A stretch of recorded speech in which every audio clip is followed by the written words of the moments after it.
Imagine a poet, someone whose songs you'd hear everywhere, in homes, in workshops across Scotland, Hmm. really beloved by ordinary people. Yeah, absolutely.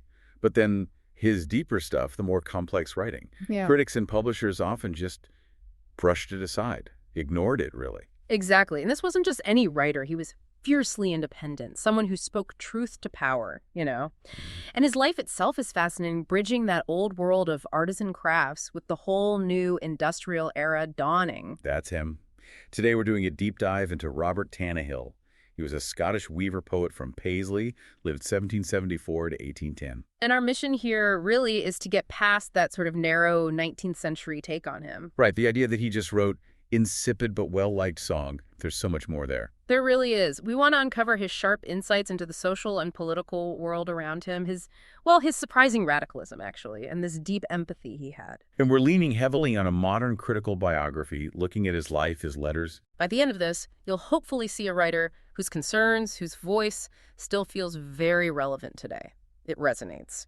So let's get into it. Okay, so to really get Tannahill, you have to start with Paisley, his hometown. Right. What was Paisley like back then? Late 18th, early 19th century. Well, it's southwest of Glasgow, and it was booming. A real market hub. The population just exploded. Exploded how? Like, what kind of numbers are we talking? Get this, it went from about 4,300 people in 1756 to nearly 12,000 by 1775.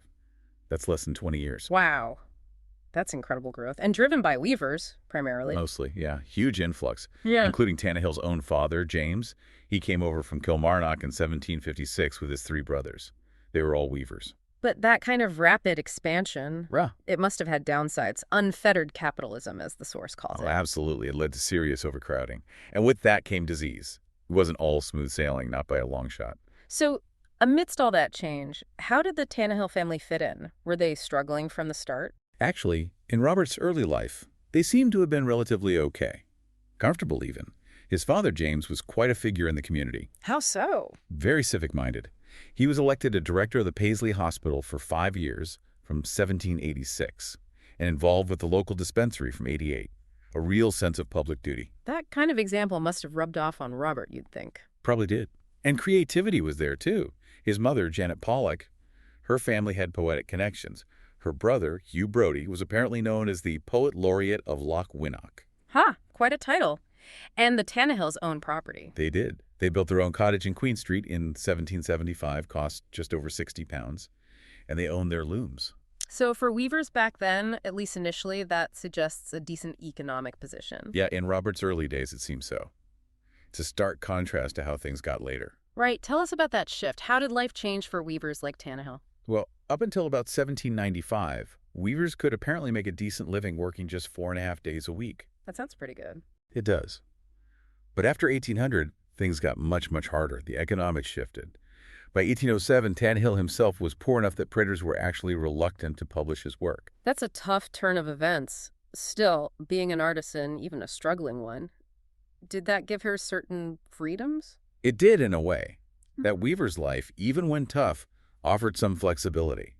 He had time to study, to write, obviously, to socialize, travel a bit to nearby towns, walk in the countryside. And wasn't there a really interesting sort of unexpected figure connected to the family around this time? Ah, yes. Black Peter Burnett. Quite a story. Tell us about him. He was an escaped slave who made his way to Paisley. And through the Tannahills, he actually became a weaver there. Amazing. And his life took another turn later. It did. What's fascinating, according to the biography, is that he later adopted high Tory politics, which is, a fairly conservative stance. Especially given his background. That's complex. Very. He lived a long life, too, died in 1847. Shows you the kind of mixed, perhaps unexpected social fabric Paisley had. So, thinking about Tannahill himself, some biographies paint him as shy.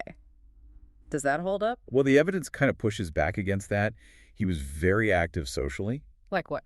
He was a founder member of the Paisley Burns Club in 1805. He was even its first clerk. That doesn't sound particularly shy. No, it doesn't. What about his personality? Did he enjoy a drink, like many poets? He did enjoy drinking, yes. But apparently he really disliked overdoing it. Suffered badly from hangovers, apparently. Yeah, relatable. But crucially, his empathy really comes through here. He felt for alcoholics, for the poor in general. He didn't make that distinction some did between, honest poverty and self-inflicted poverty. He just saw the suffering. Exactly. The only time he seemed to condemn people was if their drinking or gambling meant they neglected their families. That crossed the line for him. And this deep sense of duty, of empathy, it shows up in his personal life too, doesn't it? Especially regarding his family. Absolutely. After his father died in 1802, and he'd already lost his brother Thomas back in 1795, it hit him hard. He wrote about it. He did. There's a poem called The Filial Vow from 1802. In it, he basically pledges to care for his mother. And that really explains why he didn't go back to Bolton, where he'd worked for a bit. He stayed for her. That's a huge commitment. And intellectually, was he just a local weaver writing tunes? Oh, far from it.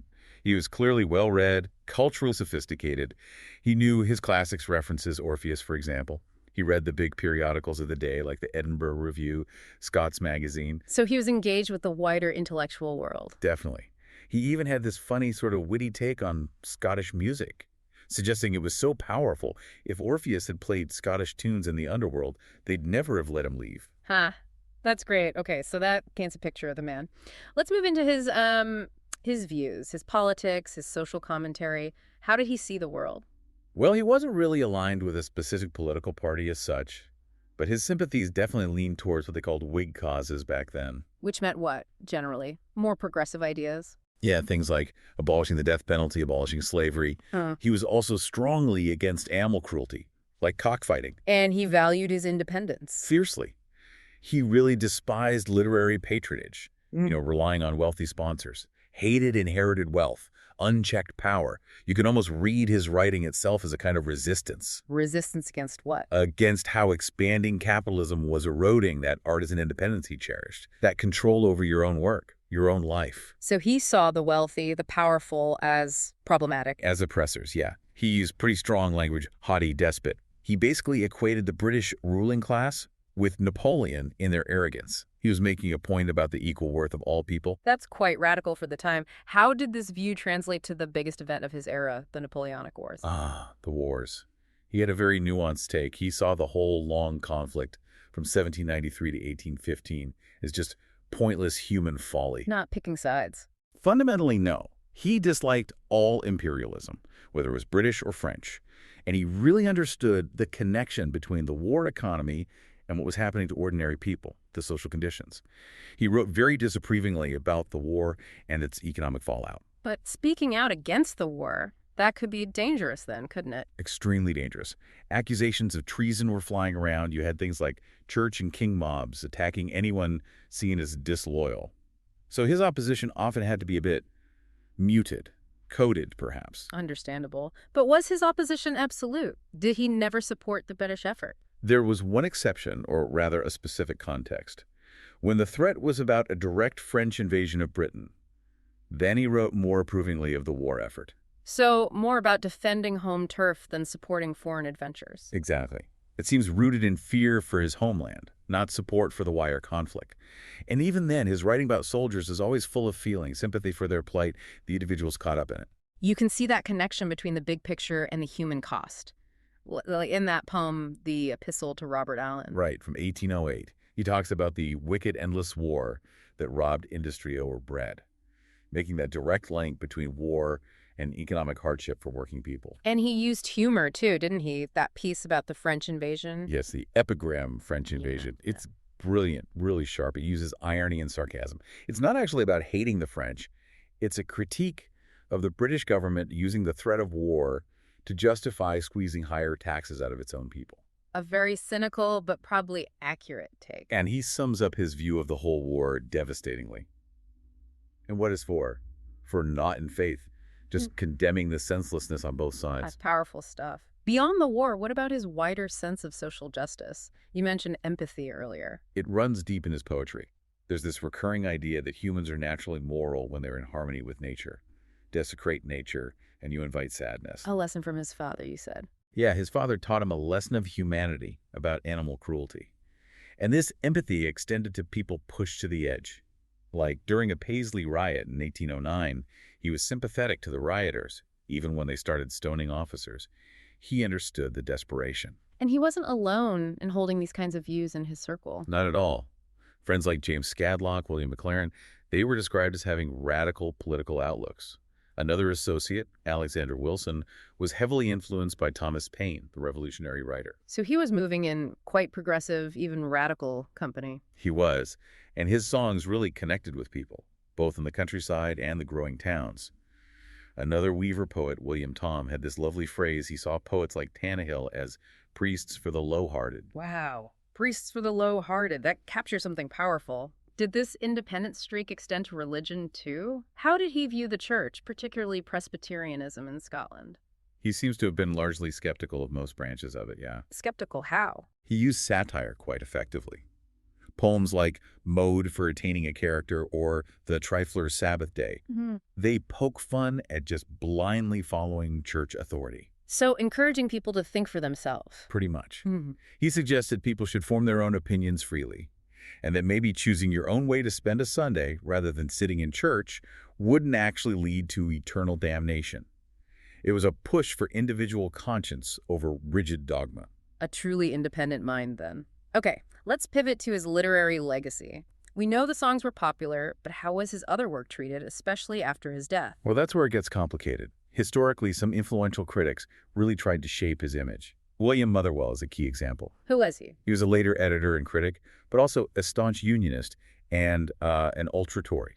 Very conservative, very pro-establishment. And how did he view Tannahill? He and others like him tended to downplay Tannahill's more serious poems, and especially his play.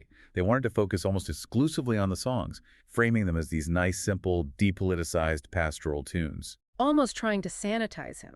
Separate the nice songwriter from the radical thinker. That's exactly what the modern biography suggests. Trying to divorce his politics from his genius, as they saw it, it looks like a deliberate attempt to manage his legacy. But did it work? Did people forget his other writing? Not entirely. Despite these efforts, his poetry kept getting published right through the 19th century, decade after decade. The popular demand was clearly there, but certain works were definitely suppressed or ignored. Like the play you mentioned, The Soldier's Return. Exactly. A pastoral drama he wrote around 1803. It's a really significant piece, but often overlooked. A play seems like a bold move, given that anti-theater feeling among some clergy back then. It was, and it directly challenges that stance. It was inspired by an earlier pastoral play, Alan Ramsay's The Gentle Shepherd. But Tannahill did something quite radical. What was that? He made the ordinary soldier Harry the central character, not the laird, the landowner. Harry's the hero. It elevates the common man. You can see echoes of Burns' Jolly Beggars there. And what's the play's core message? It really champions human virtues, loyalty, love, resilience over just material wealth. There's a line where the laird himself says, "Money is no equivalent for life." A powerful statement. I heard there's some humor in it, too. There is. A bit of farce. One character, Merlin Willie, has bad eyesight and mistakes the returning soldier Harry for a dragon. A bit of light relief. But there are deeper layers, too. Symbolism. Yes. The biography points out how Tannahill subtly reuses Jacobite symbols, imagery usually linked to the overthrown Stuart kings. But he's not arguing for bringing back the Stuarts. What's he doing with them, then? He seems to be using that familiar symbolism to imagine a different kind of world order, where peace is on the throne, not a king or an emperor. That's a sophisticated twist. And Harry's story. It's universal, really. The young man leaving home, going through the harsh realities of war, and coming back, changed, matured. It speaks to that common human experience. Yet despite all this depth and having popular songs within the play, it was neglected. For decades, editors compiling his works after his death just left it out, often. So readers missed this whole dimension of his writing. It really reinforces that idea of his legacy being deliberately shaped or perhaps misshaped. Such a shame. Okay, let's talk about the songs themselves then, the things he is famous for.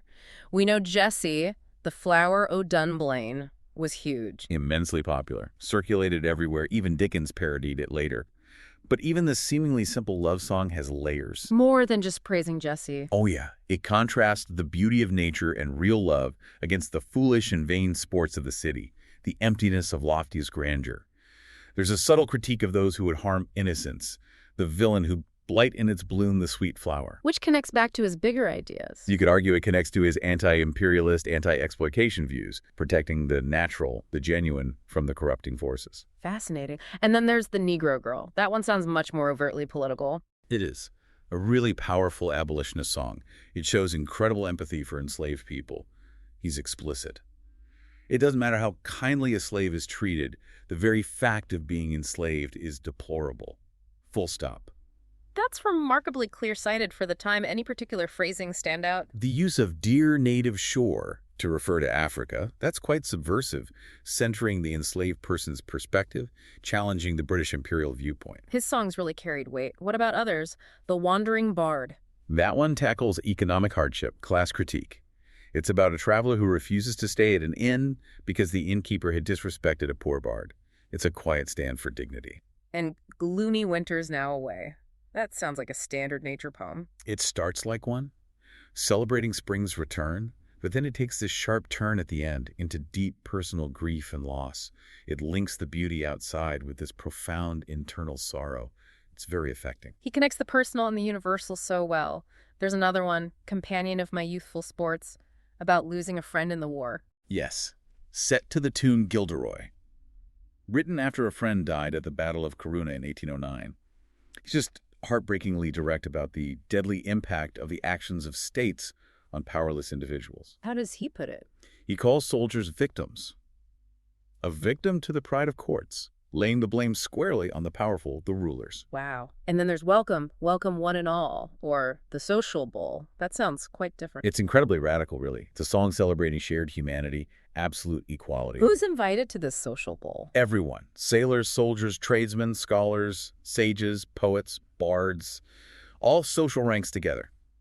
The message is clear. Poverty doesn't make anyone worth less. Come share a drink, share our common humanity. That's a powerful vision of community and the language he uses in these songs. His Scots is wonderful, lively, strong, authentic. You get the real flavor of Renfrewshire's speech in there. It adds so much character. So beyond the poems and songs, we have his letters, his epistles. What do they add to our understanding? They're invaluable. They give us this almost direct window into his social creed, his personal morality. He seems to use them as a space to really work through his ideas, his opinions. What themes come through strongly in the letters? Friendship, trust. He sees them as vital, life-affirming forces, almost like a defense, a bulwark against the ravages of time and death, as the biography puts it. And his view on his own place in poetry, especially after Burns. He definitely acknowledged Burns as a huge inspiration, but he also clearly believed that poets could move forward, could build on Burns' legacy, forge their own paths as Scottish poets. He wasn't intimidated. So pulling it all together, Robert Tannahill emerges as much, much more than just a writer of nice tunes. Absolutely. A really complex literary figure, deeply engaged with his social political world, anti-imperialist, anti-patronage, full of empathy for the underdog. And his writing captures that tension, doesn't it? Being Scottish, part of a distinct nation, but also within the larger British state during a time of massive upheaval. Precisely. And I think his enduring appeal, why people kept reading him, is that he tapped into universal truths. That line, hope through wide creation, is the same. It doesn't matter where you are, who you are. He championed basic human dignity, human rights. His example really pushes us to look beyond those easy labels, doesn't it? To find the richness in voices that maybe get overlooked or simplified. It really does. Which leaves us with a thought, perhaps. How many other local artists, writers, thinkers are out there, past or present, whose work holds these kinds of universal insights we just haven't taken the time to truly appreciate yet?